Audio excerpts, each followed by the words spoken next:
Apo. Maghetto youth.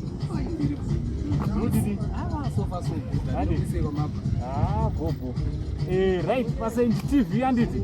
Saka ndakudza kuti tichange tiri pakadoma. So nhasi tiri pakadoma ndo patiri kuWeValley ndo kwedu kunoku ndo hometown yedu handiti. So uri kuiziva here channel? Yeah, ndiriziva. Ndifunga almost here and there panombotipinda online nongoona this channel. Handitoni shure kuti ndimbosanganawo nemi. Serious? Today is kuita kufara. Aiwa, pachedu. So guys ka ungada kuudza kuti kudii kumhuri yeZimbabwe because watova famous so. Itafara ndoshe ndotaura kuti chanongokwanisa kuda kutaura zvekuti aiwa vachasvikawo kwamuri. Alright.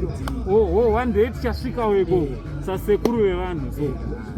So apa ndiri kuona uri kungwavha semaghetto youth. Sapa baba ndikutengesa hangu phone ndikutengesa airtime. Alright, ne-airtime.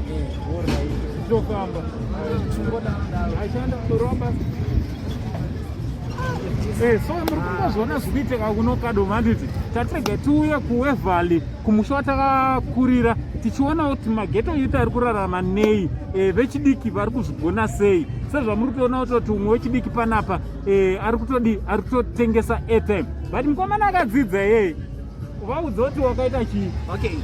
Ina nditorowo pacollege, ndakaenda kucollege. Most vanhu vazhinji vakawanda vanondiziva, vanongoti ANC. Vana around mukadoma.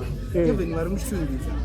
Ndakaita form 1, form 5, form 6 paWeValley secondary.